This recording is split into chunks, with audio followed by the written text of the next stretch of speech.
Okay, chapter 3, and this is the third chapter, the last chapter that's going to be included on the first exam. What we'll do next week is have a review on all this material for the following week when the first exam is due. And I got another attendee, I think. Yes, there we go. Okay. So what we're going to look at in chapter 3 is the topic of atomic structure, and actually the relationship of atomic structure to the current structure of the periodic table. We'll talk about a little bit about the history of the periodic table, but the way it's presented now is logical, and I hope you'll see that as we go, that the periodic table can be extremely useful in helping you determine the structure of one element versus another. Okay, so I need to move some things here. There we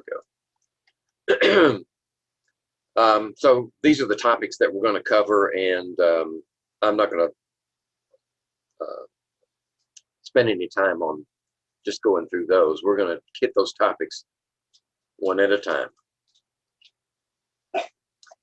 Okay, at one point in human history, a group of people decided that all matter, everything that had substance, was composed of an elementary particle. They called it an atom.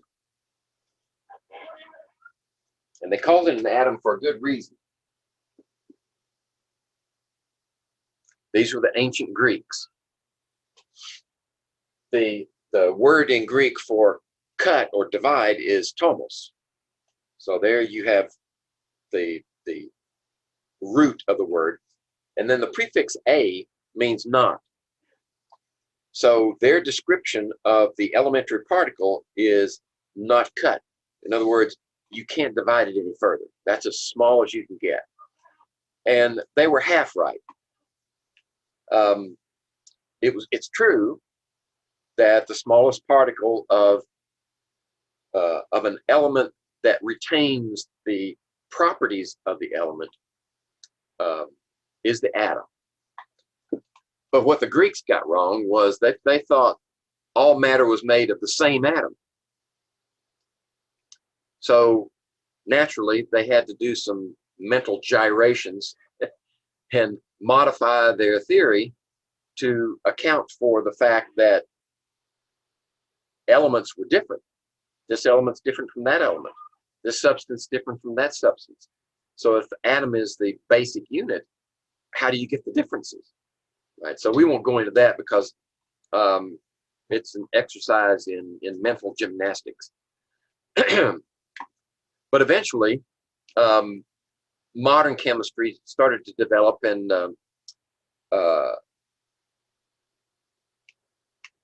brain freeze, sorry.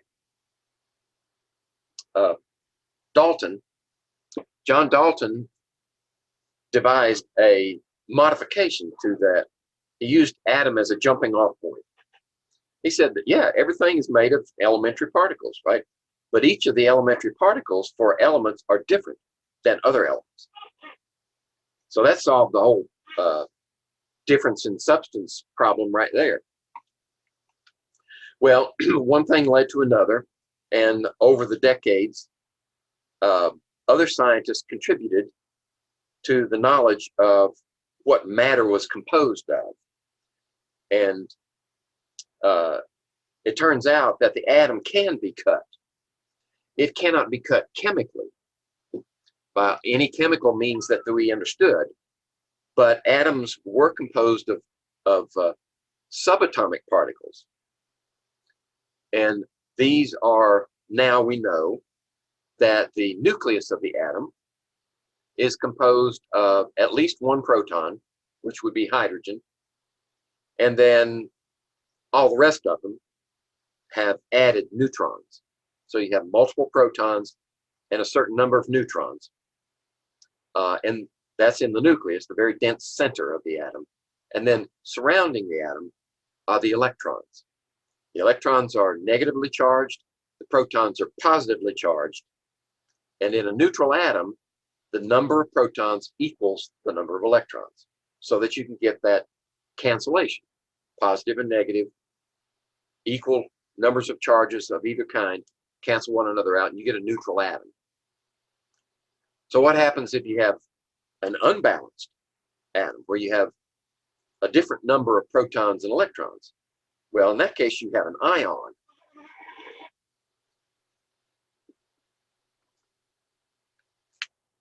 Okay. Now, the significance of the number of protons is that the number of protons determines the element. If you have a different number of protons in this atom and that atom, you have two different elements. So that's key. It's also called the atomic number. The atomic number is the number of protons. So if you want to make an ion, how do you do it? You can't change the number of protons, otherwise you've got a different element. If you want an ion of the same element, the only way to do it is change the number of electrons. So if you take away electrons, then you have an excess of protons, and the ion is positive. If you add electrons, you have an excess of negatives, and the ion is negative. Okay, so what happens if you have different neutrons? Well, if you have different neutrons, you still have the same element. Now what you're making is an isotope.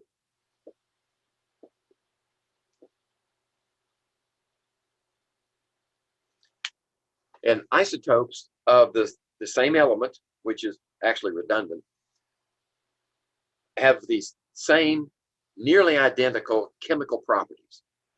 As far as we're concerned, they are identical. There's research being done that shows that there's a slight difference in chemical behavior between the neutrons and the protons, between the isotopes in an element, but we're not concerned with that. And we're going to assume for the moment that all isotopes of the same element have the same chemical behavior. Okay, so how are they related? These electrons, protons, and neutrons. Well, it turns out that the mass of a neutron and the mass of a proton almost identical. Just a very slight variation, and the neutron is just a hair more massive than the proton.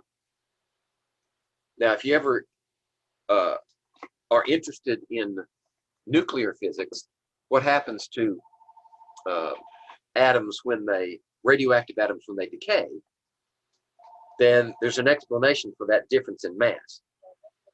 But we won't go into it now. Just a second, let me pause and take this call. This is important. Hello?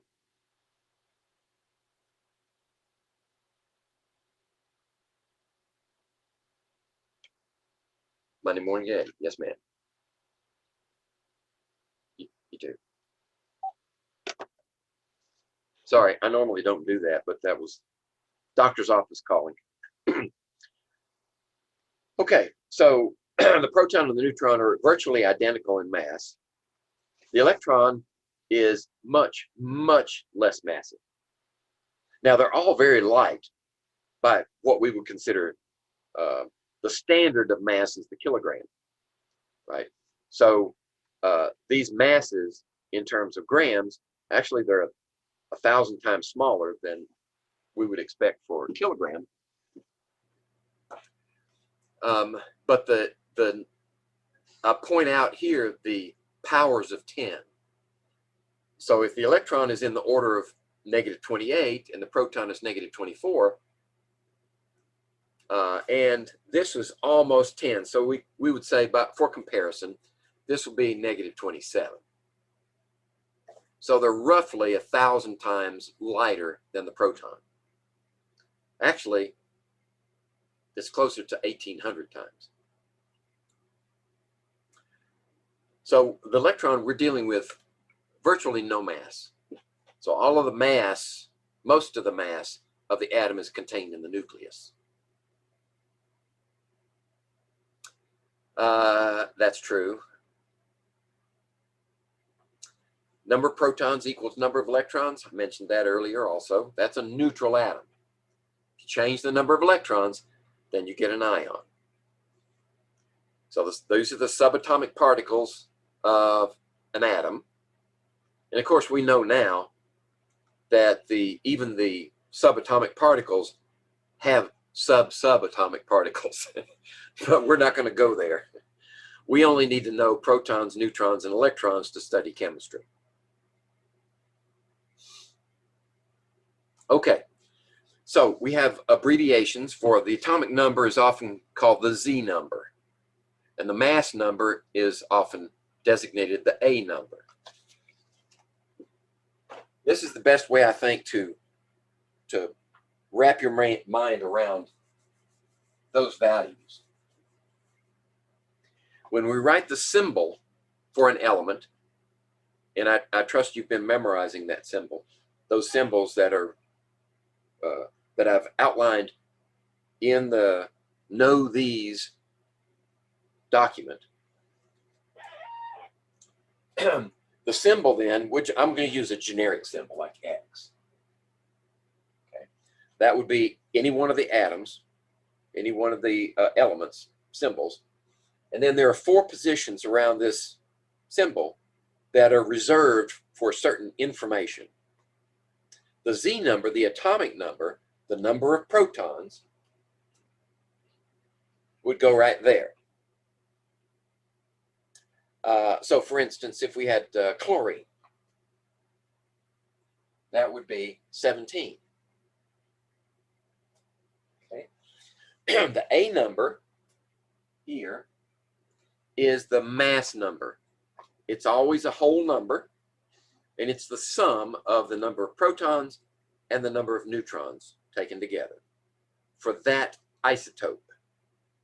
If you have a different number of neutrons, you'll have a different mass number. So the most common, well, actually chlorine was a bad example because it has 2 isotopes that are almost equal in abundance. So I'll just have to pick one. Let's say 35. Mass number for chlorine of that isotope. So we know this is the number of protons. This is the number of protons and neutrons. So how many neutrons does it have? It's 18. 17 from 35 is 18. Okay? Now, what about the other 2 positions? This is the position for charge. So if you have an ion, you would write 1 minus, 2 minus, 3 minus, or 1 plus, 2 plus, 3 plus, whatever it happens to be for that charge. If it's neutral, you don't write anything. Or you write a 0, like we did for the neutron. Down here is the number of atoms. So if you have a compound with more than 1 atom of a given element, you will write a 2, 3, 4 on out, however many you need. If there's only 1 of them in the compound, you don't write anything. Because if you got the symbol there, then you got to have at least 1. And writing 1 there would be redundant. Okay. So there's often confusion among newcomers to chemistry designating the A, or the mass number, versus the atomic mass.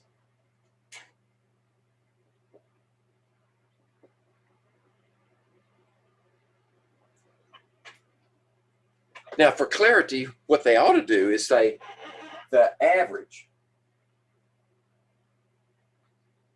atomic mass. Now, that number is contained on the periodic table in, let's see, in this version in the upper left-hand corner. Okay, that is a weighted average of the natural abundance of all of the isotopes of that element. Right? So you would not expect it to be a whole number. It's a decimal fraction. For chlorine, the atomic mass is 35.45. So that tells me that the other isotope is probably 36. 35.45, the average is somewhere in between, right? So how do you get the 0.45 increase?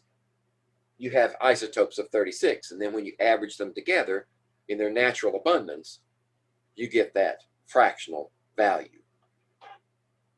Now we'll talk about the utility of that value later, but I wanted to make the point that the mass number and the atomic mass are not the same. They're related, but they're not identical. Okay, so this is what I just put on the board. I use an X instead of symbol. Okay?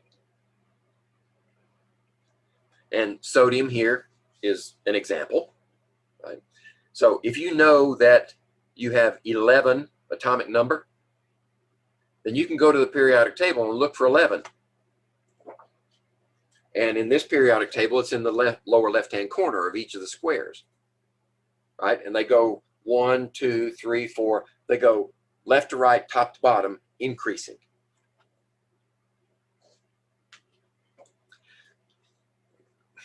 And in this case, we know how many neutrons are in this isotope. Turns out there are 12. 11 plus 12 is 23. Okay. Okay, I got a new attendee that I need to account for. Okay. Gotcha. All right.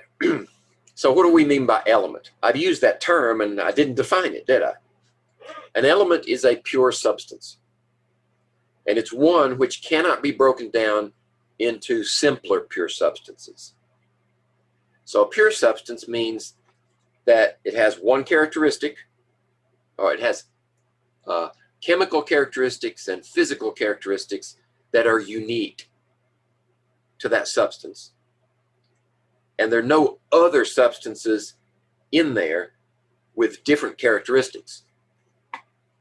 Okay, this is what we call operationally defined. Over the centuries, before modern chemistry, alchemists and others were pretty good at isolating certain elements, not all of them, but some of them, particularly those that were interested in producing weapons. Right? They would smelt ores and produce pure metals. And then to modify their properties, they would mix certain metals together. Right? Once we reach the Iron Age, those with the knowledge were able to purify iron ore and produce iron in the beginning and hammer it into weapons. And later they found that, well, you know, if we have a little bit of carbon in there, we can make this iron a lot stronger. So they invented steel. But that's just an example. The definition says that we know that there's nothing else in that iron. Once you've isolated the iron, then you can't separate out any other elements, any other pure substances. That's an element.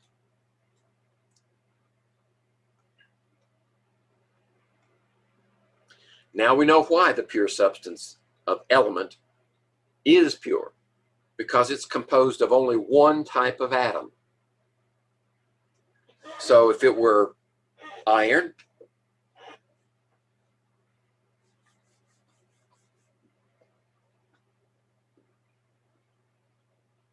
we know that it would be like that. But of course, if it's naturally occurring, we haven't isolated the isotopes, so we can't actually say what this number is. Right? We can have the pure iron, but we have not isolated the isotopes. Isolation of isotopes comes much, much later. The ability to separate isotopes didn't come until the 20th century. But they all have the same atomic number, right? No matter what the isotope, they all have 26 protons. That's why. And that's also why they possess the same chemical properties. So what is it, what is it that defines the chemistry of an atom and a collection of atoms in the element? Well, at its core, of course, the number of protons determines that element. But think about it. When two atoms of the same or different elements approach one another, what do they see first? They don't see protons first, right? Protons are both positive. They reject one another. What they see first is electrons. So electrons are responsible for the chemistry of elements.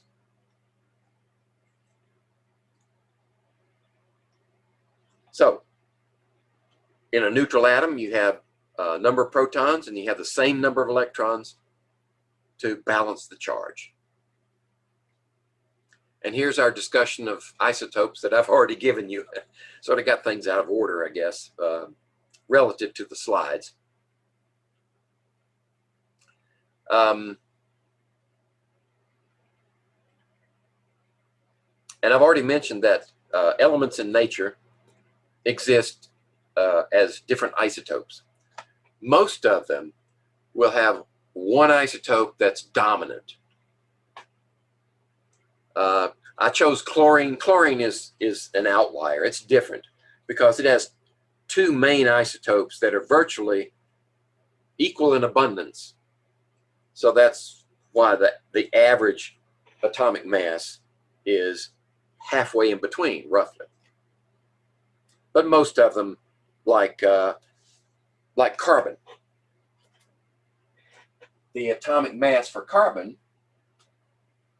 is 12.01. Right? So that tells me that the dominant isotope is 12 mass number. And then you have minor isotopes that shifted a little bit higher.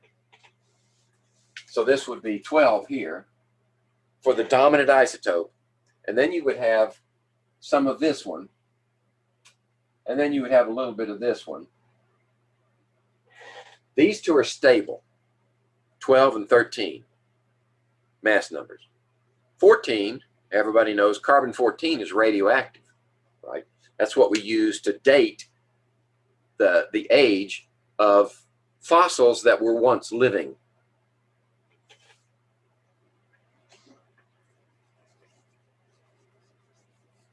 Okay.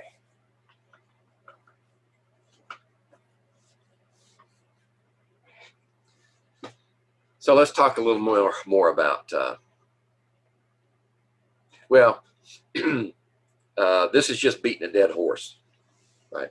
Two isotopes of silicon. Notice that the mass numbers are different, but the atomic numbers are the same. Okay? So here's a little detective work. If you have an isotope of X and it has 23 protons and 28 neutrons, what's the mass number? The mass number is 23 plus 28, which is 51, right? What's the element? How do you know the element? The number of protons. Nails it down. It cannot be anything but 23 protons, which means vanadium. Capital V. Okay, simple. I might also add that if you experimentally determine the atomic mass of an element, then you have a pretty good chance of determining what that element is without even knowing the atomic number. Say we had something in the neighborhood of 51 as we determine experimentally to be the atomic mass, the average atomic mass of vanadium. All you have to do is look at the periodic table. Instead of looking at atomic numbers, look at the atomic masses. And you can usually get pretty close. There are only a couple of places in there where the atomic mass numbers of two different elements are very close together. So that would be a problem. You wouldn't be able to differentiate there. But most of the time, if you know the average atomic mass, then you can find the element also. In fact, when the periodic table was first being proposed, that's all they had. They just had these atomic masses that were determined for the elements, but they knew nothing about the atomic numbers, the number of protons. They only knew masses. Okay, so where does this average atomic mass come from? Well, I mentioned that it's a weighted average. Think about calculating your GPA. How would you do that? Well, you would take your, A's are worth 4.0, B's are 3.0, D's, C's, D's, and F's. Okay, so you say, how many credit hours do I have at 4? So maybe just say you have 30. And here you may have 20. And here you may have, I don't know, 10, 5. And hopefully you don't have any S. Okay, so you would say your average, your average should be weighted more heavily toward 4.0. So you say, what's the percentage here? Or you could say, if you have 30, 50, 65, so 30/65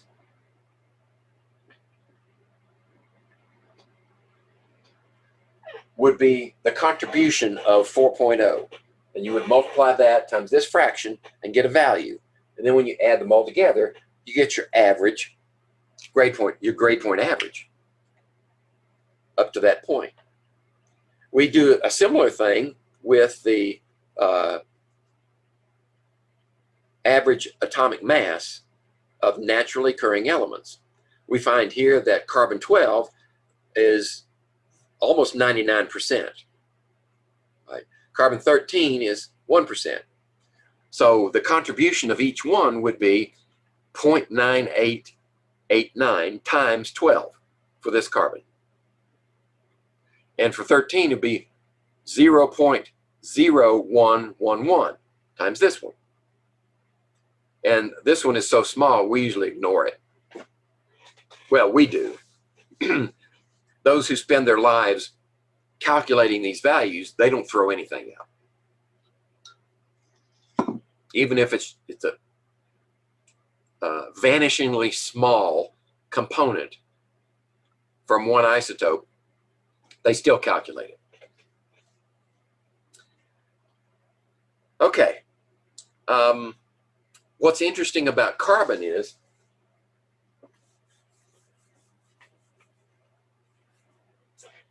like I said before atomic number was recognized, chemists still needed a reference point. And they chose a reference point to be carbon. Actually, they chose oxygen first, but it didn't work too well. So they settled on carbon. And they settled on a particular isotope of carbon. By that time, they were able to isolate the isotopes of the elements in sufficient quantities to determine the actual mass number of the elements. And they found that carbon-12 would be a good candidate as your reference point. So what they're saying is this isotope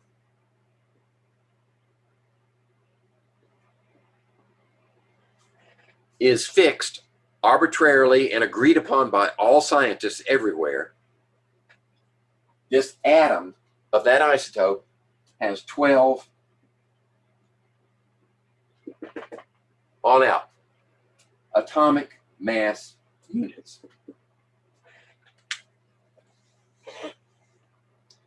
And one atomic mass unit is, for lack of a better explanation, one proton.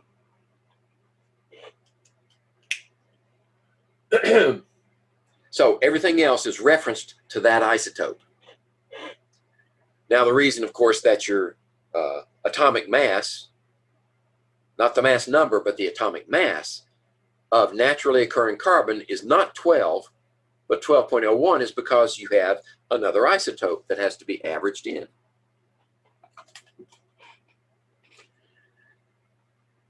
Okay.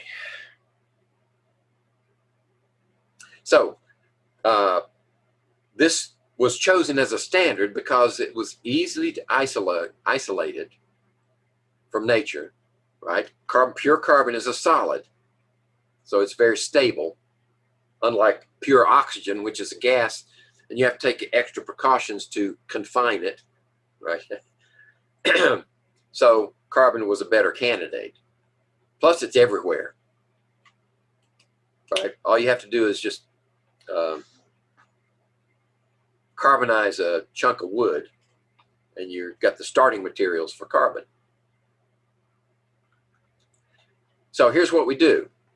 98% of 12 AMUs would be a fractional 0.9889 times that, and the contribution of this one, and you end up with 12.01 to 2 decimal places. And for our purposes, 2 decimal places is sufficient. You will see in periodic tables that those values go out many more decimals. Right? In fact, for carbon on this periodic table, it goes out 4 decimal places. It goes 12.0111. But this is a beginning chemistry course, and for our calculations, you're not going to see a significant difference in answers to problems if you include those extra decimals. So we simplify things, make it easy on ourselves, and we round it off to 2 decimal places. Okay, so if this element we've isolated isotopes of this element, 62.6% of an isotope with a mass of 186.956. Now, why isn't that a whole number? Because it's referenced to that whole number. And if this whole number is fixed, then when you reference an isotope to that number, it may not be a whole number. It would be close. You would expect this number to be, if you used it as a mass number, it would be 187. Or this one, it would be 185. But we're going to use the actual experimentally determined masses of these isotopes, right? So there's one. You multiply that times its abundance, 0.626. Add that together with 184.953 times 0.374. Add those together, and you get an average atomic mass, which turns out to be 186.207. Okay, now what's the element? Well, we'll go back to what I said earlier. If you know the atomic mass, then it's a pretty good bet that you can find which element it is. 186.207. So let's look. So let's see. Oh, that's 55 region, 100s. Okay, we're getting close. So we get 180.9, 183.8, 186.207 right there. RE is one you didn't have to memorize, but RE stands for rhenium. Okay?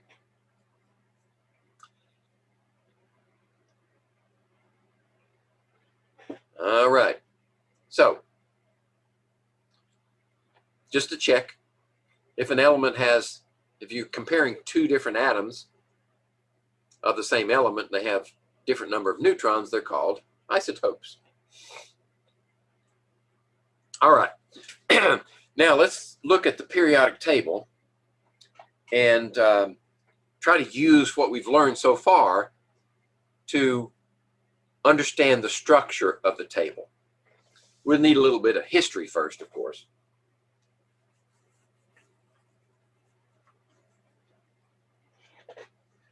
In fact, I've left out a whole lot of history relative to the structure of atoms because of time constraints.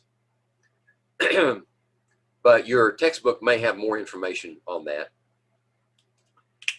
So, when the periodic table is arranged a certain way, as it is now, its structure is composed of both groups up and down, and they're groups because they have similar chemical characteristics, and periods left to right. So what does a period mean? Relative, well, let's say there's a periodic law governing it. So when elements are arranged in order of increasing atomic number from left to right, actually originally it was increasing order of atomic mass, left to right.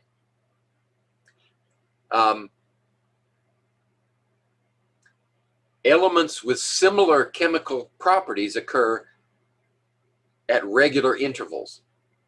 So let's say if we, on this period,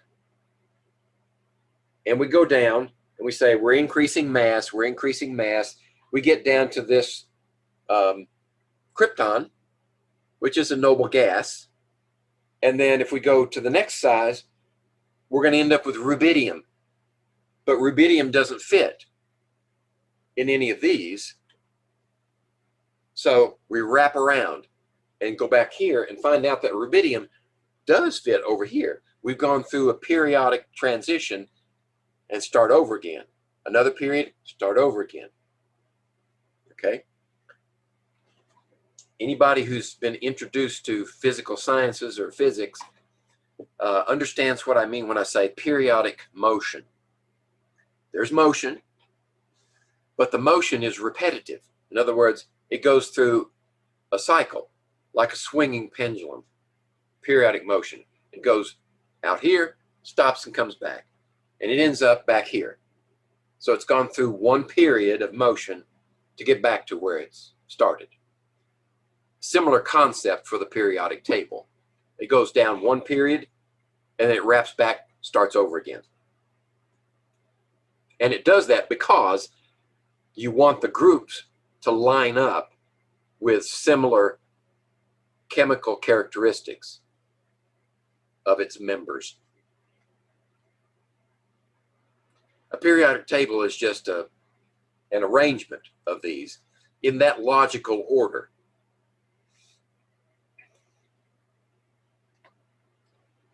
Okay, let's give historical credit.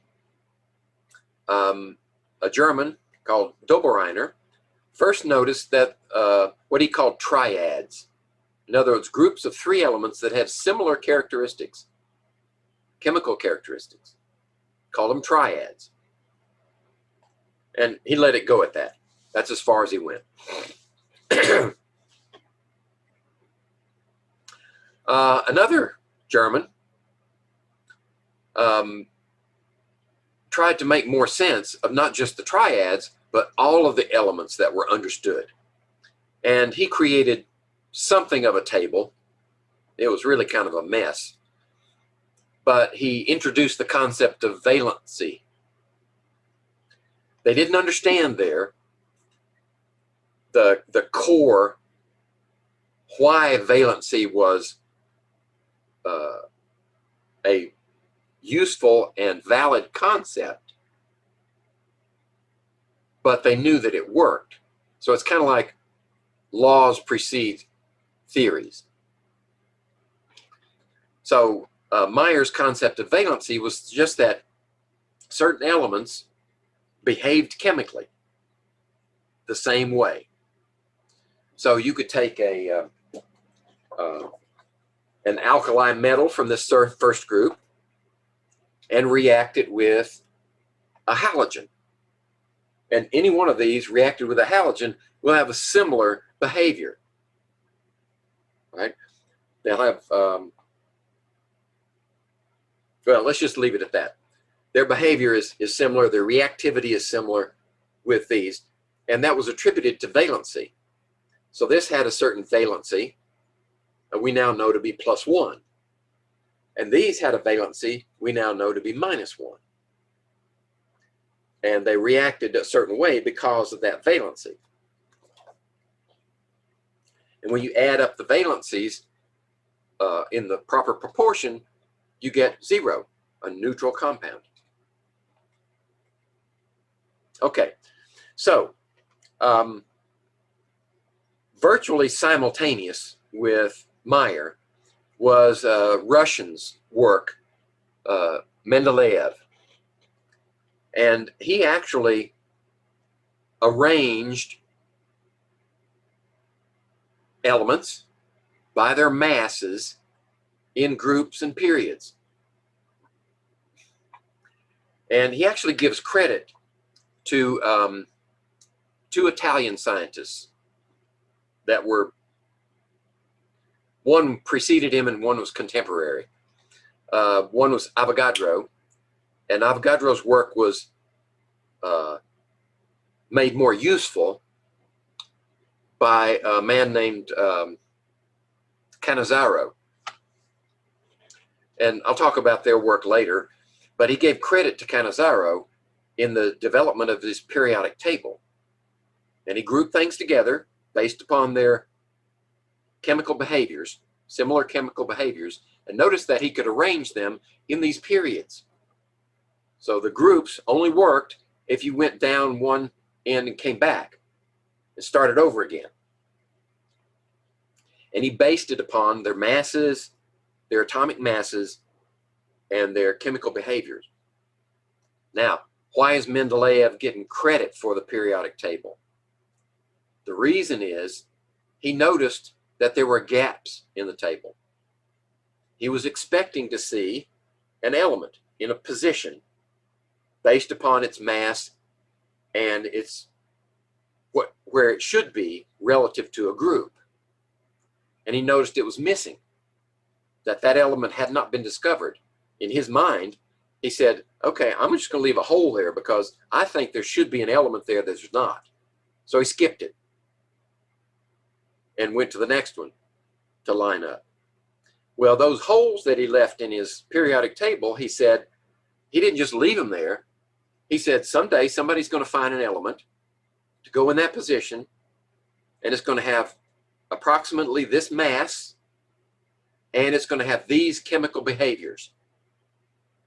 And sure enough, eventually those elements were found. And these are 3 examples of them: gallium, germanium, and technetium, I think. Yeah. Those are just 3 examples. So that's why Mendeleev is given credit, most of the credit, for the periodic table, because of its predictive nature. And we've been using that predictive nature ever since, even to the point of saying, all right, there's another element that we could make. And we can't find it in nature, but now in the 20th century, we have access to transmutation. In other words, nuclear reactors. And we can make an element. So they started making elements to fill in blocks. And now we're up to 118 elements, some of which are, well, most of which are naturally occurring, and many of them are man-made. At one time, they were man-made. Some of those that are man-made now we've discovered in nature, because our techniques have been refined to the point we can detect much, much lower amounts. So that's another topic. Now, the last person on my list is Henry Mosley. He was an Englishman, and he was interested in X-ray spectroscopy. So what is that? Well, he would take pure elements and he would fire X-rays at them. And then what they would do was they would absorb that radiation and they would re-radiate at discrete wavelengths. Okay, so he could actually see this element had this pattern of wavelengths, and this element had a different pattern of wavelengths. But there were some wavelengths that were common to all. So he picked one of those. No, I correct myself. They were different wavelengths. What he saw was that his mathematical expression for a wavelength relative to the element could be modified from one element to the next by using a simple multiplier. A single whole number multiplier in his formula would give him the predicted wavelength for each element. As you got heavier and heavier and heavier, that number, now we call n, that number increased by 1 each time you went to the next element. So that was his atomic number. He didn't associate the atomic number at that point with the number of protons. We did that later, but it turns out that his work established the atomic number as unique to each element based upon his spectroscopy. And then later we assigned the number of protons equal to that atomic number, and it worked. Right? He had actually discovered protons and didn't know it. The sad thing about it was World War I started in 1914, and eventually, I don't know if they had the draft or he volunteered, but he went to war and died. He was killed in World War I. So that was the end of his scientific career, unfortunately. He probably would have done some pretty amazing things experimentally. He was an excellent experimental scientist rather than a theoretical one. Okay, so we've got these periods, we've got these groups established. Often the groups are called families because they act alike. But some of these groups have names, right? I will say a word about the organization of the periodic table now. When I was learning chemistry, the groups had both Roman numerals and letters. And the Roman numerals with the A suffix started here and went 1, 2, and then skipped over here. 3, 4, 5, 6, 7, 8. And then the other Roman numerals in between here were suffixed with B's.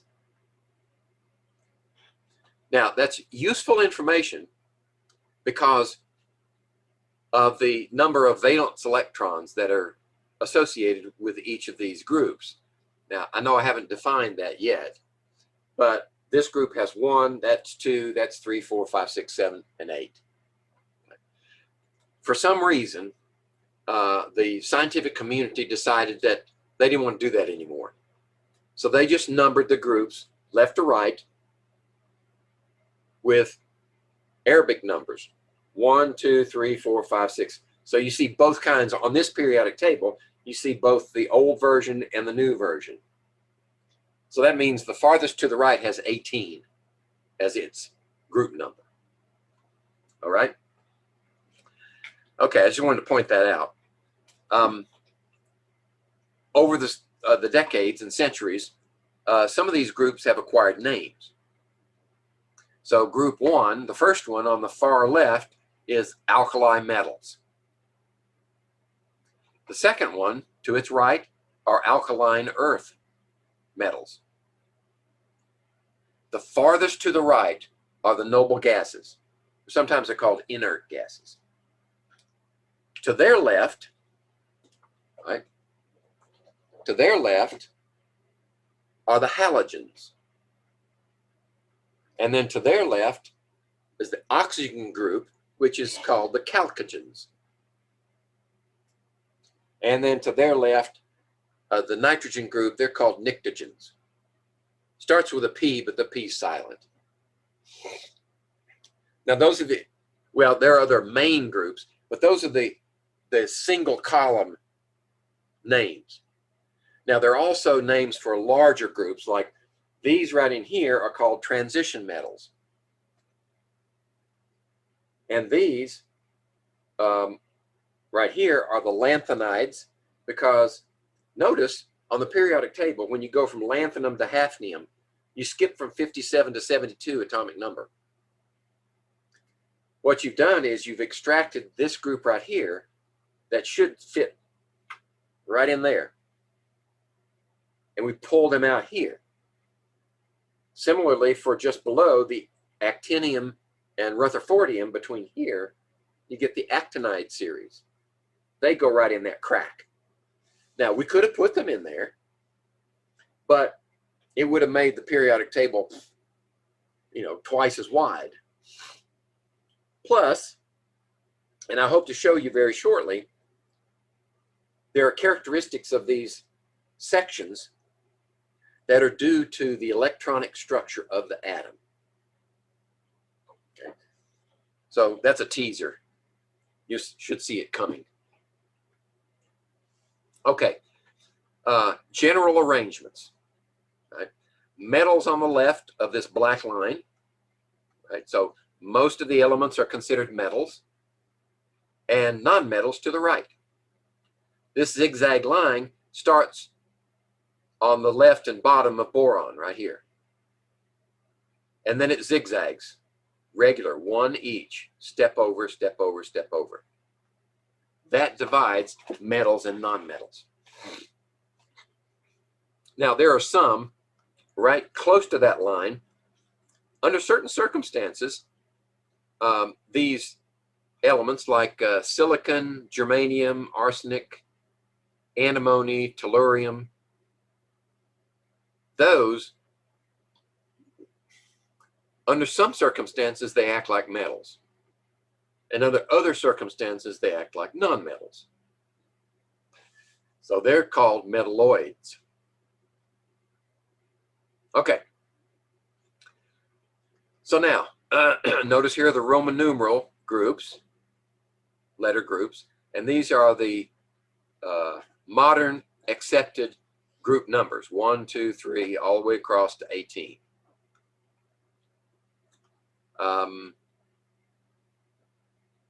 Notice they're different colors, right? If we take, let me see, I want to steal my own thunder. I'm just looking ahead a bit. Okay, let me go back, sorry. These first two groups, the alkali metals, the alkaline earths, combined with these last six groups, boron, carbon, pnictogens, chalcogens, halogens, and inert gases, those families, those groups, together with these groups, are called the representative elements. These are the transition metals. And these, of course, have their, these are often called the inner transition metals. But they're also called, this group is the lanthanides, this one's the actinides. Okay, so that's the major subdivisions. And every periodic table will have at least the symbol, the atomic number, and the atomic mass. Some of them have extra information, but that's a minimum. Okay, elements are arranged in order of increasing atomic number. What you may notice, let me see if I can find an example. Okay, look at this one. Going from left to right, antimony, tellurium, iodine. So you see the atomic numbers increase 51, 52, 53, but the average atomic mass goes from 121.76 to 127. That's good. We see that increasing, but this one goes backwards.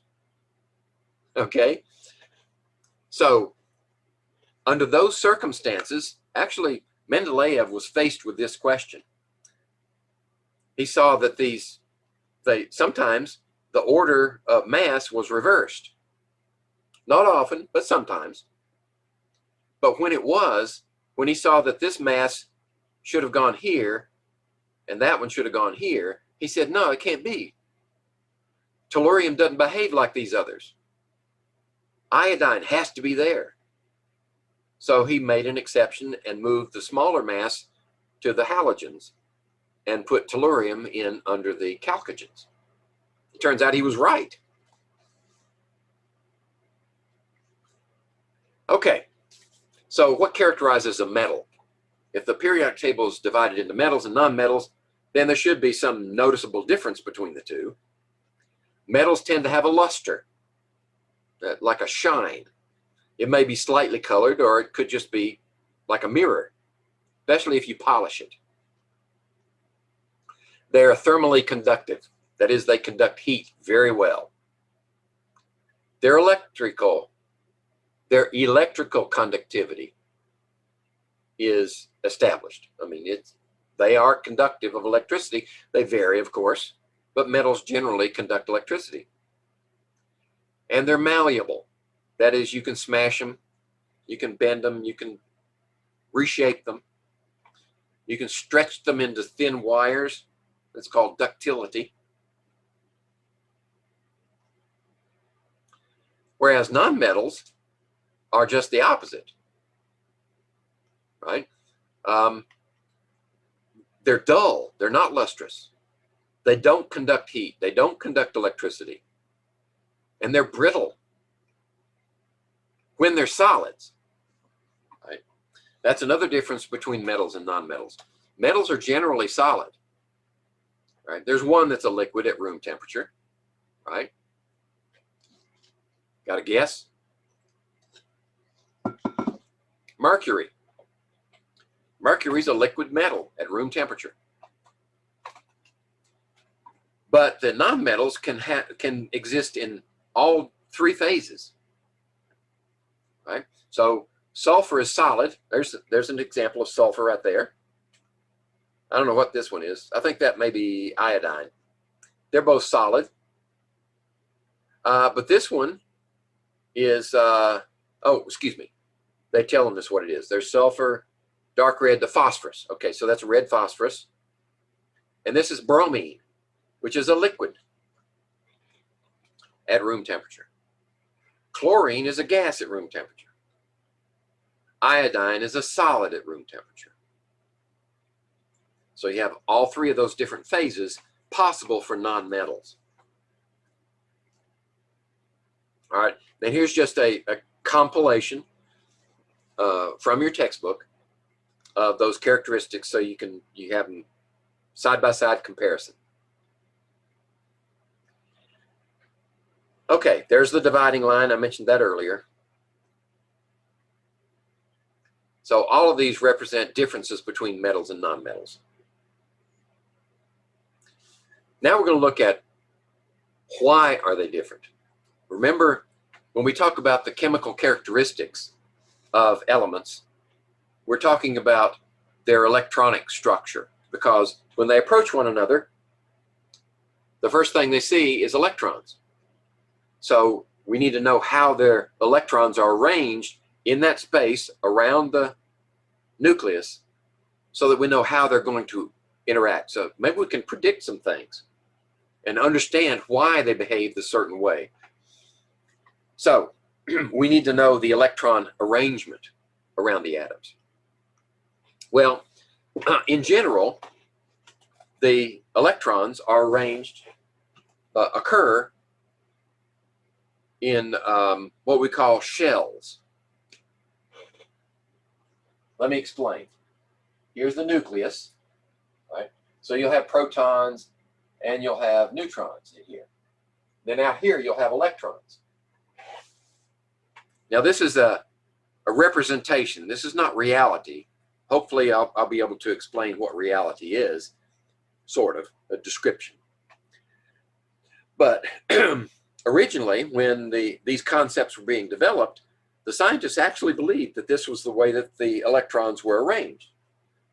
They believed they had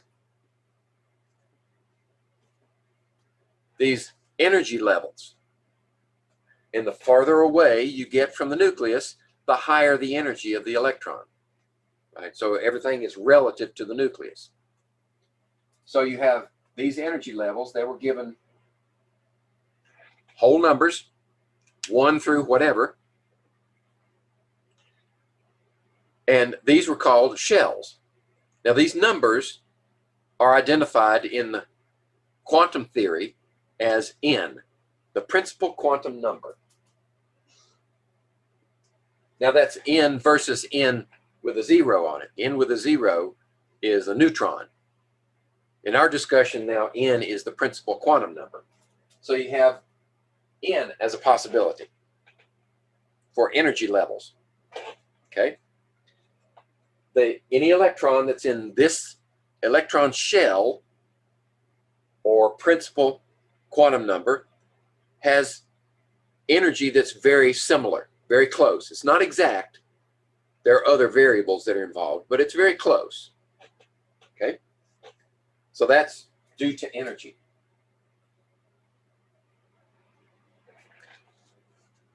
The lower the energy, the closer the electron is to the nucleus. So if we add energy to the atom, we can promote electrons to higher energy levels. We just need to add the appropriate amount of energy. And the energy is said to be quantized. That is, if you put in a certain amount of energy and it's not the right amount, nothing happens. If you put in too little or too much, then that electron won't move. It's got to be exactly the right amount. That means only a certain quantity will work. It's quantized. Okay, now these numbers are in order from 1, 2, 3, 4, 5, on up. Okay? Now, within each one of these are sublevels. Your book calls them subshells, which is accurate. This is designated as L,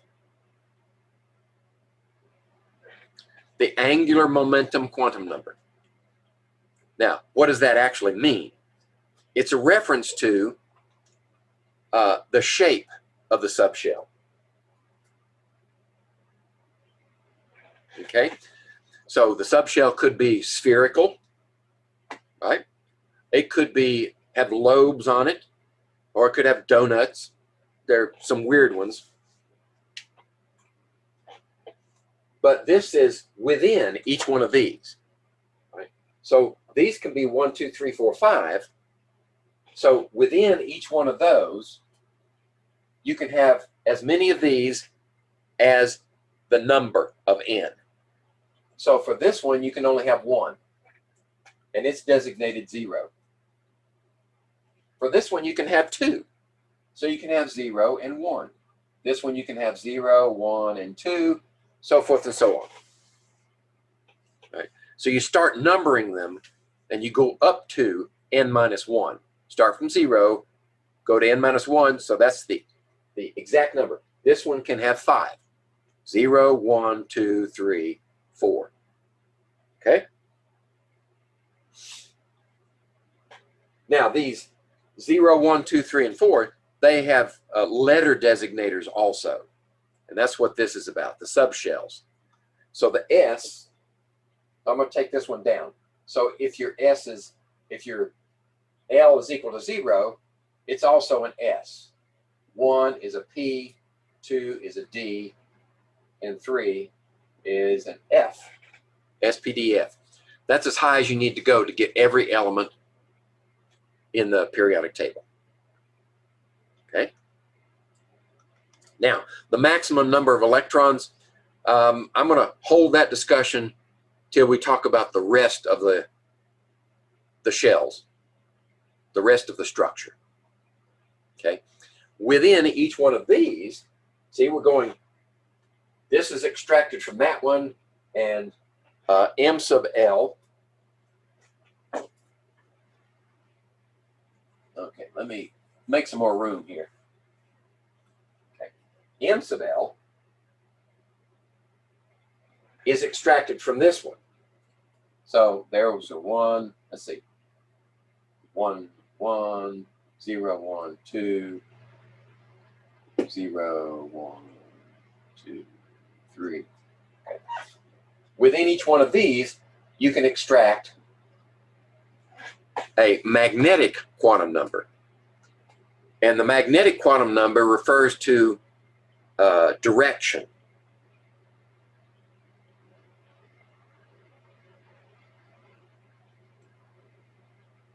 So this one talks about shape, and this one says what direction is it pointed.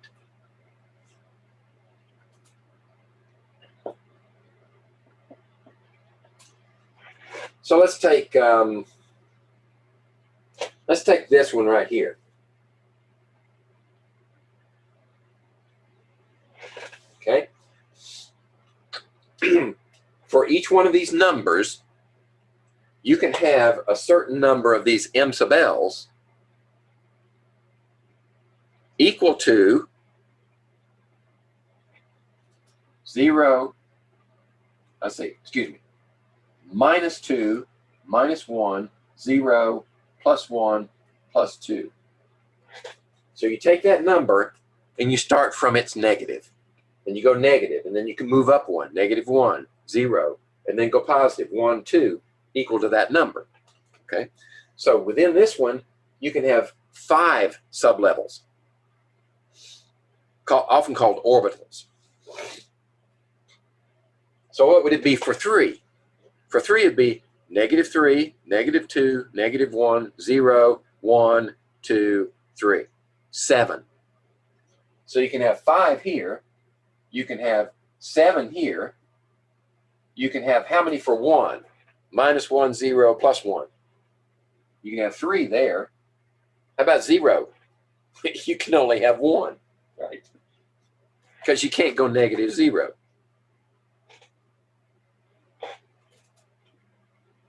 So that's how many M sub L's you can have here for those 3. So let's take 1. Talk about direction. The shape of the orbital for 1, the p orbitals, is like this. And there's your nucleus right in the middle. So this region of space is where you will find the electron. It's a probability thing. You don't know exactly where it is, but it's in there somewhere. Well, we've got 3 possible orientations, right? We can have this way, or we can have this way. Remember, we have -1, 0, and +1. So -1, 0. Where's the other one? It's into and out of the board. So it would be backwards and out of the board. Okay? That's just an example of direction.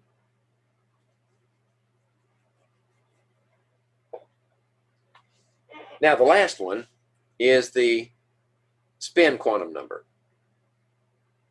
There it is, M sub S. Within each one of these, you can have 2 electrons, but they have to have opposite spins. And you can visualize that as a little globe electron, and one of them is spinning this way, and the other one's spinning that way. One's clockwise, one's counterclockwise. That's okay. And these numbers can either be +1/2 or -1/2. That's it. Now, why do we use these numbers? Well, in quantum mechanics, the description of an electron and its position in space is probabilistic. And it's based upon equations, right? Which I have no experience with manipulating. I just know that these numbers, if you put one of these numbers and then one of these selected from it, and then one of these selected from it, and then one of these selected from it, and you plug those into the equation, it gives you a probability of space where you will find the electron at a given energy. Okay, that's what the numbers mean. All we need to really do is learn how to use them. Okay, so let me back up a little bit. I know I skipped some stuff. So there's your magnetic quantum number, direction. Here are your subshell letters, and the number of orbitals that can be in each one, right? Here we go. So you could have 1 for that one, 3 for that one, 5 for that one, or 7 for that one. And this is S, P, D, F. This has the shape associated with them. So that's the L number. And then the the L numbers are S, P, D, and F. So the S's are all spherical. The P's are dumbbells. The D's are kind of cross dumbbells. And the F's are more complicated dumbbells. But there are other possibilities in here. This is just an example. And we're not going to go there. We're going to spend most of our time with these three right here. S, P, and D. If you can wrap your brain around S, P, and D, then you'll be doing really good.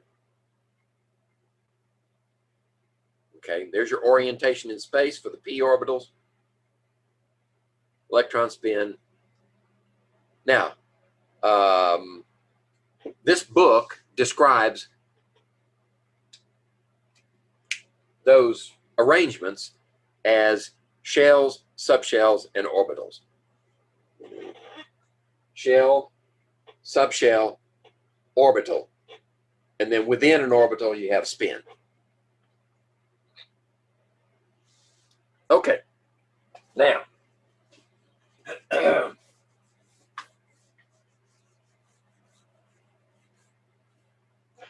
when we're going to build an electronic structure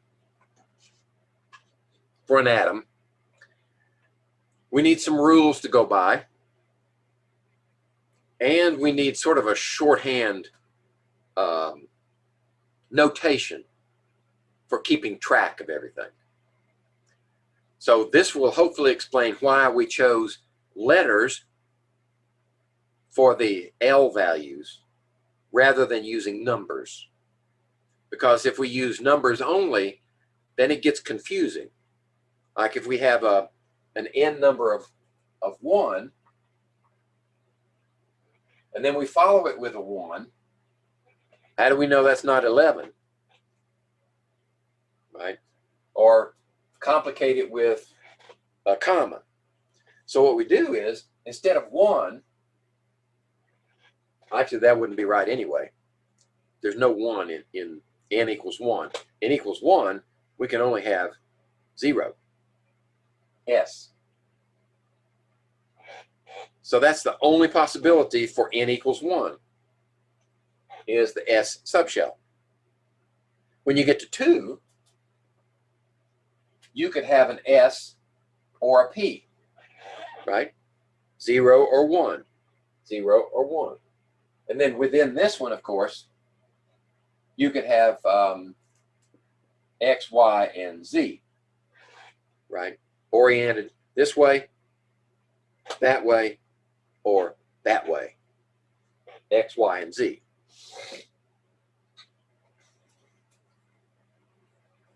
So we could have 2S or we could have 2P. If we have 3, we could have an S, we could have a P, we could have a D. 0, 1, and 2. And then within this one, how many sublevels can we have, right? If this one has 3, that one has 5, right? -2, -1, 0, +1, +2. Right? So you can have 5 sublevels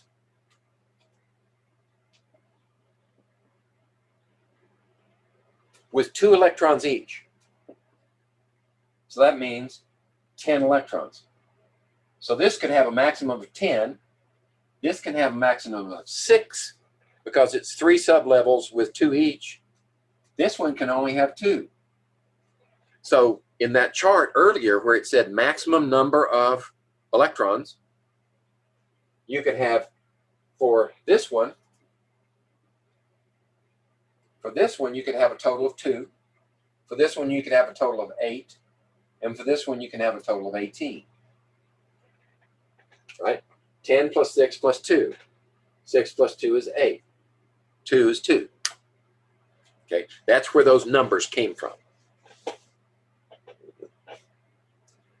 We could go up to 4th level, then we could add F down here. So if we add F, how many can be in an F orbital? Well, it's 0, 1, 2, 3. -3, -2, -1, 0, +1, +2, +3. 7 levels, 2 each is 14. So you could have 14 if you have a 4F. Maximum. Now that's not, for individual elements, you can have less than that, of course. You have equal to that or less than. So 14 plus 18 is what? Because you can have all of these in the 4th level. So 14 plus 18 is 32 electrons. Okay? Now let's get to actually writing the electronic structure of an atom, of an element, based upon this shorthand, right? So we go from left to right, increasing energy, and we fill in the number of electrons that are allowed and that we have available. Now, logic would say that you go n equals 1, 2, 3, 4, 5 on up,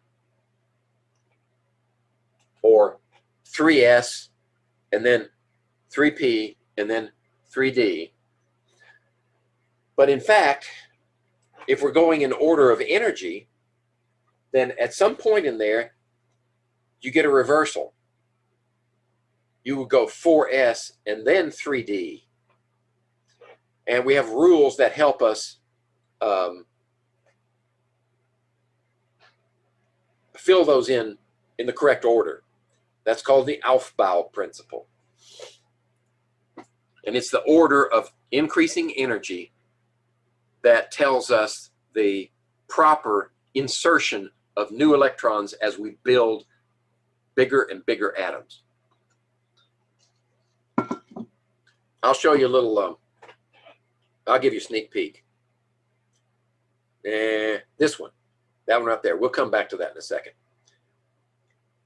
That speaks to the Aufbau Principle. Let's see, how am I doing on time? 10. Okay, I'm going to run out of time, of course, but I'll keep talking and finish the recording. Okay, so you need rules that tell you what's the actual order of energy, not just the numerical increase from left to right and the numerical and letter increase, but the actual energy levels, the Aufbau Principle. Okay, the second rule, when we're talking about orbitals, that is the last level, the smallest subdivision of the levels, Hund's rule says that you fill the subshells they can normally have two spins, right? Clockwise or counterclockwise. Sometimes we say spin up or spin down. We write those with arrows like this. So those would be two electrons, right, in that level. What Hund's rule says is that you fill, if you have multiple levels, like if we have p orbitals with x, y, and z, then you fill them with the same spin across before, and you get all of them with those filled before you can go back and add the opposite spin. Okay? Now, why is that? Well, as it turns out, that's the most stable representation. Electrons are negative, right? So if they've got to occupy a similar space, they'd rather not do it unless they have to. Okay. So if you've got a place to put another electron, you put it someplace else before you are forced to bring it back and start adding in space that's already occupied. That's basically the Hund's rule. And then the Pauli exclusion principle just says that no more than two electrons can exist in an orbital, and only if they have opposite spins.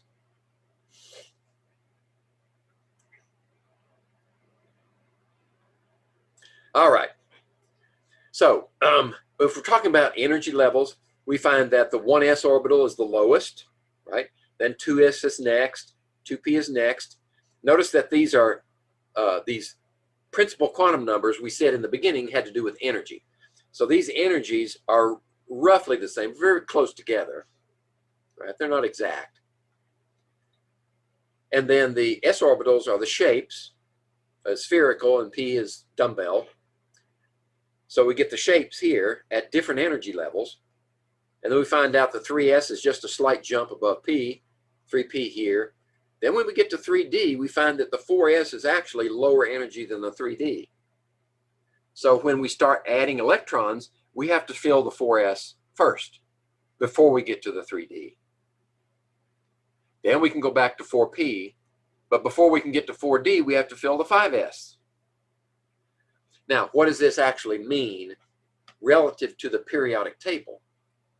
I'm going to relate that to the periodic table, and you can see from the periodic table that this is logical. That filling, as you cross periods, you enter zones where you fill this one before you get to that one, or you fill this one before you get to that one. Okay, so that's why the periodic table, if you want to learn its structure, can help you write these in with more ease and in shorter time. Now, here's the practical way of filling subshells with electrons. If you write, first of all, what we would do is write 1s and then 2s, 2p, stack them up. 3s, 3p, 3d is allowable, right? Notice we don't have any d's in the 2. 4s, 4p, 4d, 4f, same for 5, 6, and 7.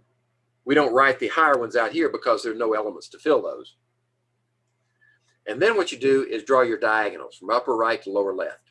All right, fill 1s first, then go back and fill 2s, then go back and fill 2p, 3s, then go back and fill 3p, then 4s, then go back and fill 3d, 4p, 5s.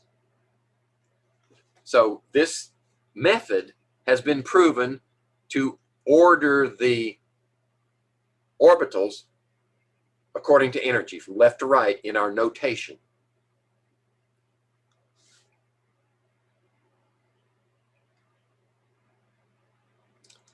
Okay, so what's an electronic configuration? I've sort of given you a hint up to this point. It is the structure. Where are the electrons located in these various orbitals? Right? This is in words, right? We want a shorthand way. Words can only go so far. So this condensed notation says that how many, first of all, if we were to do nitrogen, well, nitrogen's already done. Let's do another one. Let's do oxygen, okay? Let's do oxygen. So how many electrons in a neutral atom of oxygen? Same as the atomic number, right? Which would be 8. Okay? So what are the possibilities? Well, we have one S, which can hold 2, maximum. And that's it for 1. It can only have S. 2S can also hold 2. And then 2P can hold what? 6? Well, 6, 7, 8, 9, 10. That's too many, right? We've already used 4, so we only need room for 4 more. Right? So that's the shorthand notation. Sometimes you'll see it drawn out like this.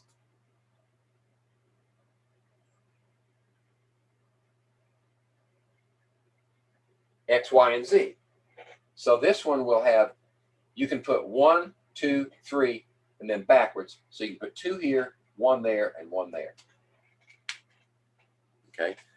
But our abbreviated condensed notation is like that. The only time you need to know the substructure of a p orbital is when you're trying to explain chemical and physical behaviors.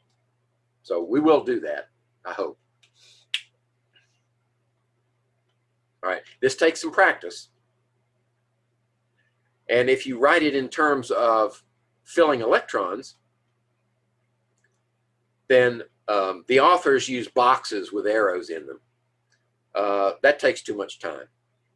I just say a line, and 3 lines for this one, right? For X, Y, and Z. So you have 2 here, right? Hund's rule says that, and then 1, 2, 3, 4. So that shows where the electrons go in a diagram form. All right, how about sulfur?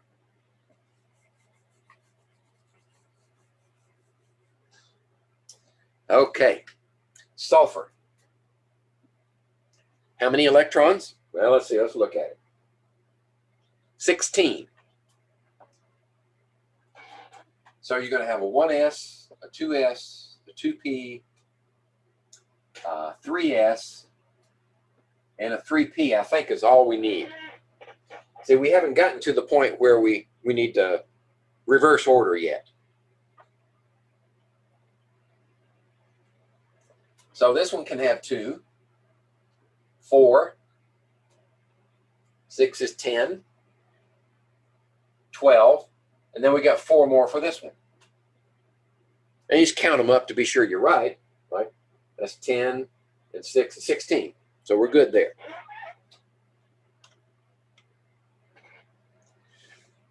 Okay. It's probably obvious by now that things get pretty complicated the more electrons you have per element. And barium is a perfect example. I mean, where is barium on the periodic table? Well, barium's down here. It's got 56 electrons. So, barium will be 1s, 2s, 2p, 3s, 3p. And remember, before we can go to D, because the 3, n equals 3, can have a D. We can have SPD. This one only has SP because that's 2. This one can have SPD because this is a 3. But we don't go to that one yet. We go to 4s. Then we go to 3D. Okay? Then we go to 3p. Oops. And then, before we can go to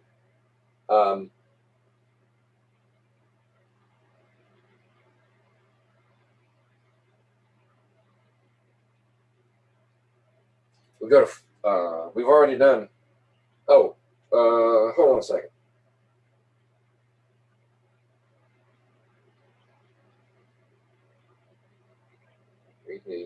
Four, 4s, 4p, right? And then 5s, and then 4d,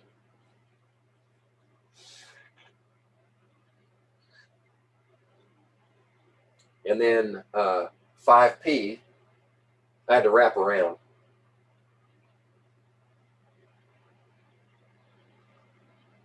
And then 6s, and that should be enough, I think.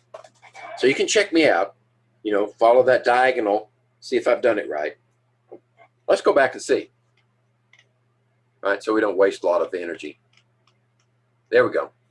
So 1s, 2s, 2p, 3s, 3p, 4s, 3d, 4p. It's a good thing I checked.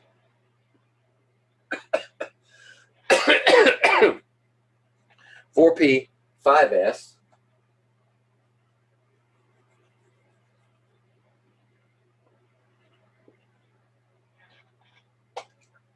and then 4d,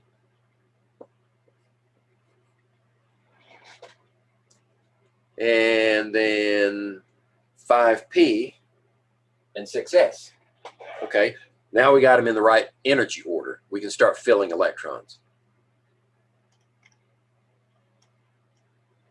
Okay, barium has 56.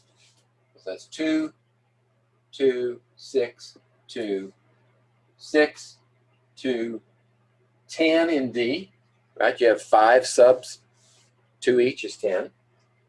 6, 2, 10, and 6. So let's see. 2, let's see, 4 and 6 is 10. 10 more is 20, 30, 40, 48, and 48 would be 54, and then 2 more. That's 56. Okay, so let's see if I got it right.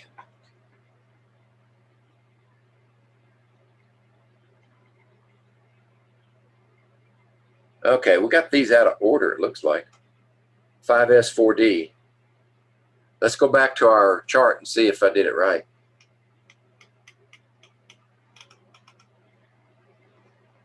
Five S, 4D. 5s, 4d. That's right. Okay, so that's an error, which needs to be 5s comes before 4d.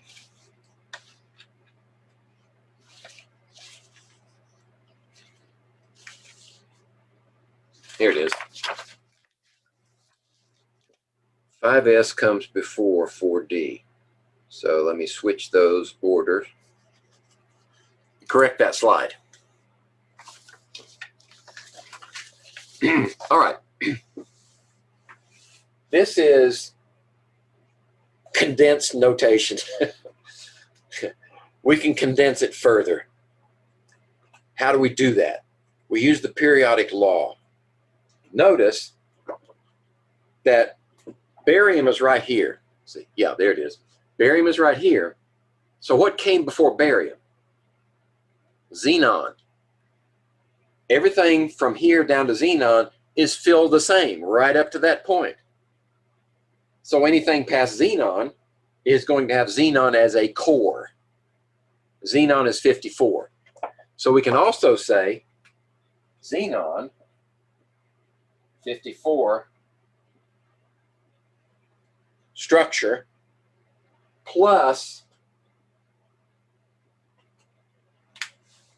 what's beyond that, right? We used the periodic law, said we're wrapping around from here, now we're starting with that one. So that's even a shorter shorthand.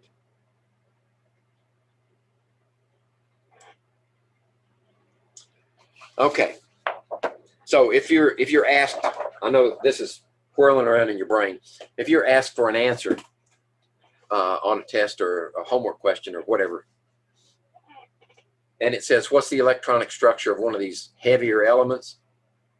Then if it doesn't say, what is the complete, or some wording to that effect, what is the complete electronic structure, then you can assume that it's okay to use this abbreviated version. So notice, let's see, are we going to get to that? That's sodium.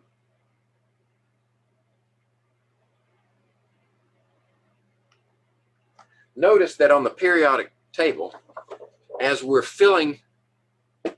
putting in electrons as you go from heavier to heavier, there's your 1s, and there's the second electron for helium in the 1s. And then for this period, it's 2s, and these are all 2p's till they're filled. Then you wrap around, these are 3s, and these are 3p's. And these are 4s, and these are 3d's in the transition. And then 4p's. And then 5s, and 4d's. And then 5p's. And then 6s. Notice that logical structure. All of these are filling s orbitals, these first two groups.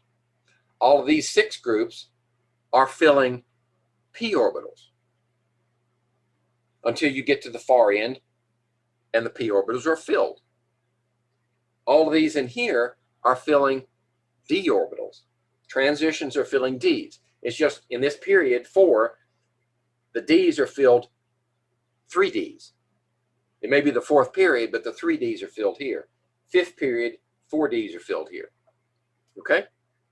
Then when you get down to here, these are filling f orbitals. So in here, you might go from lanthanum, which is 6s 5d 1. You would then go to cerium and start filling f orbitals, which would be one below that, which would be 4f. Okay, that's the structure of the periodic table based upon electronic structure of the atoms.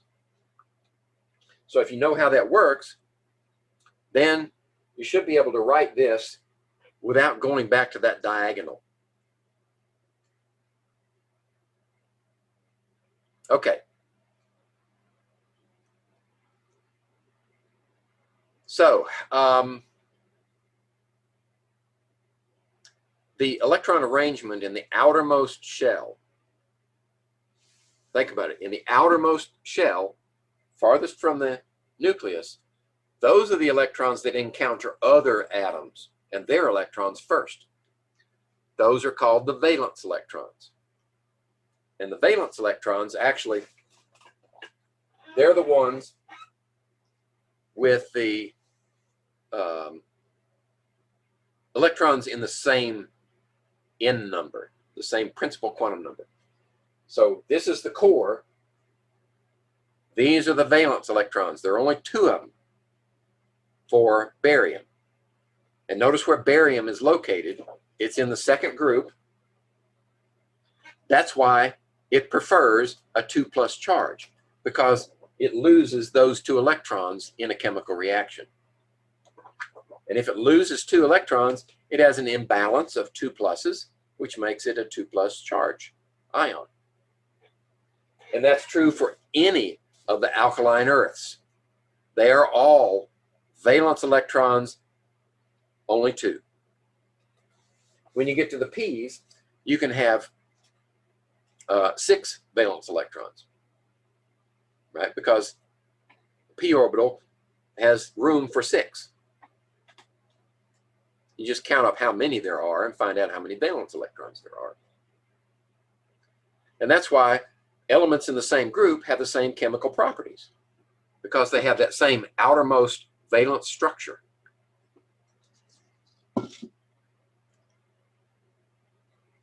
Okay, the group 1 atoms, they're all valence 1 electron in the outermost orbitals.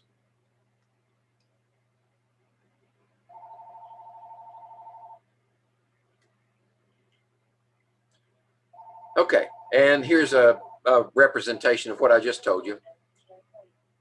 S orbitals, of course, helium is off by itself, like hydrogen is on the left. Those are S only.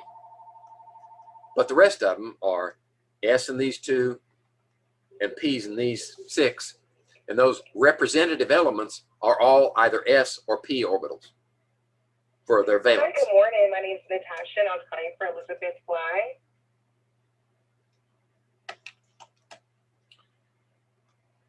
Okay.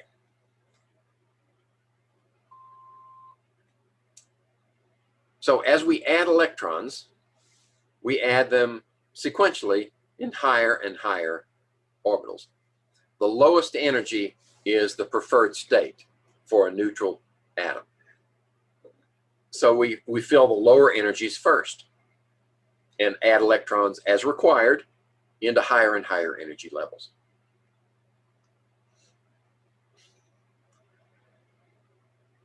And this, what they call a distinguishing electron, that's the electron, the last one to go in to your notation. And it will always be one more electron than the one to the left of it. So carbon has one more electron than boron in its outermost shell, nitrogen one more than carbon, oxygen one more than nitrogen, and so forth and so on. And adding that one electron changes the chemical nature of the next neighbor.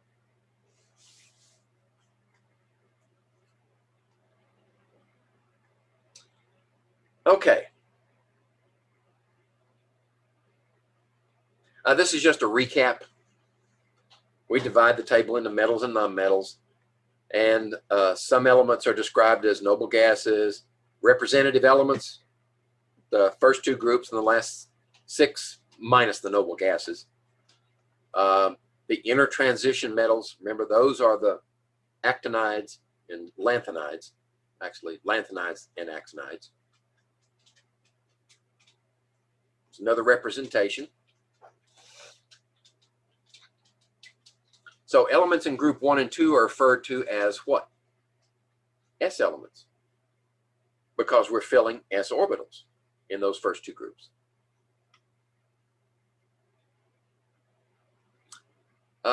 Let's see.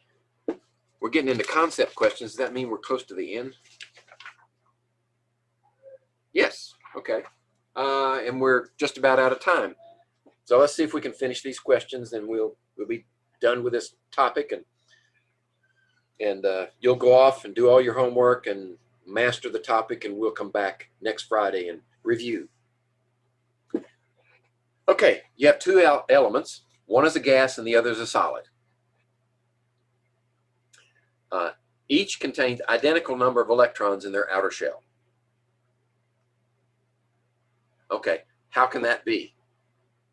If they have identical number of electrons in their outer shell, that means if one of them is neutral, the other one has to be an ion, right? Because you can't change the number of protons. And that means the number of electrons in the neutral atoms would be different. So if they have identical number of electrons, these elements are what and what, and they contain what neutrons respectively, right? So in order to fill in those blanks, you have to look at the answers to give you a clue. So what are the 2 possible elements? Well, let's see. If they have the same number of electrons, oh, it just dawned on me. Nobody said anything, of course. They want to see if the instructor is on his toes and can figure out this one. If they have the same number of electrons in their outermost shell, then they would be in the same family. They can be neutral atoms. Okay, I I was chasing that rabbit down the wrong hole. So the outermost shell will have the same number of electrons. But they don't have to be the same atom. But they do have to be in the same family if they have the same number of valence electrons. Okay, now, actually that makes the problem easier to solve, right? So first, test-taking technique, you look at the choices and you say, all right, which ones are not part of the same family? So fluorine and iodine, they're halogens. Yes, that's true. So we keep that one. Nitrogen and sulfur. Nitrogen and sulfur are different families. So throw out B. B cannot be the answer. Oxygen and sulfur, they're in the same family. We can keep that one. Fluorine and iodine, same family. We can keep those. Okay. So we've narrowed it down to 3 choices. So let's look at, and they contain how many neutrons, respectively. So let's see. Fluorine and iodine. How about the number of neutrons? Well, we can get a good estimate by looking at the atomic mass. It doesn't give us exactly, but we're close. So fluorine should have, the most common ion would be 19. I mean, common isotope would be 19, right? So that's wrong. That cannot be. Fluorine, iodine, 74, that can't be either, right? So let's look at, we threw that one out. Let's look at this one. 16 for oxygen, that's possible. 32 for sulfur, that's possible, right? How about this one? We've already thrown out A and B. So C could be right. How about D? Fluorine and iodine, 19. Now that's true for fluorine. 127 for iodine. You know, that's true. So we have 2 possibilities. Sulfur. 16 and 32, oxygen, sulfur. Okay. Each contain iodine. These numbers are. Oh, one other condition, right? One other condition. And I was reading it wrong. It asks for the number of neutrons, not the atomic number. So the number of neutrons in fluorine could be 10, because 9 of them are protons and the other 10 are neutrons. Iodine could have 74 neutrons, that's correct. Subtract from its most common isotope. Okay, so I think I've thoroughly confused the class here while I was confusing myself. So if we go back and look at that, then we say, all right, the other condition is gas and solid, right? Fluorine is a gas, iodine's a solid. Nitrogen is a gas, sulfur's a solid. That's possible. Oxygen's a gas, sulfur's a solid. Okay, so that condition is met with all of them. But I was looking at atomic mass versus the number of neutrons, in which case I would have gotten the question wrong. But if we take the number of neutrons for each one, then this one fits and answers the question.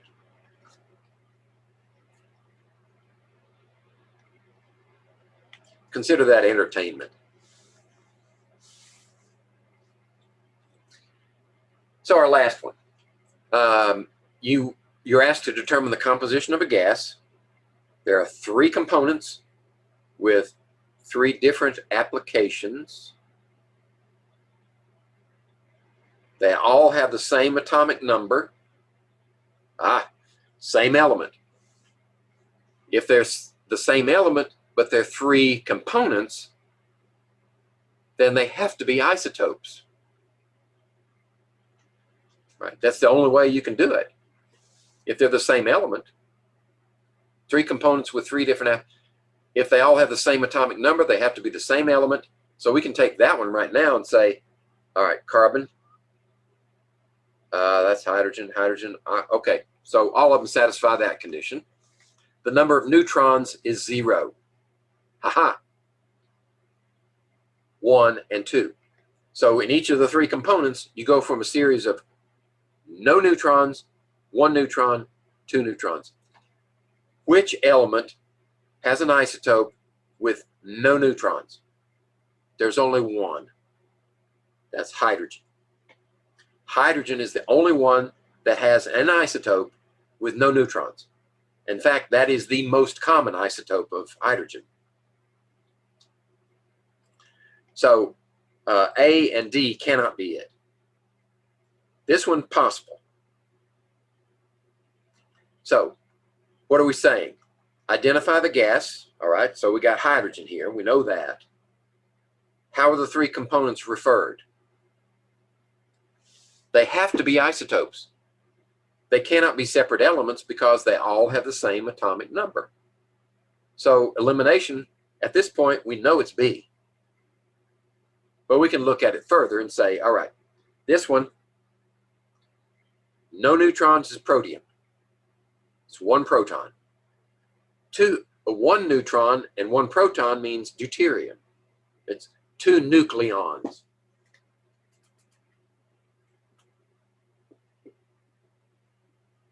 Nucleons can be protons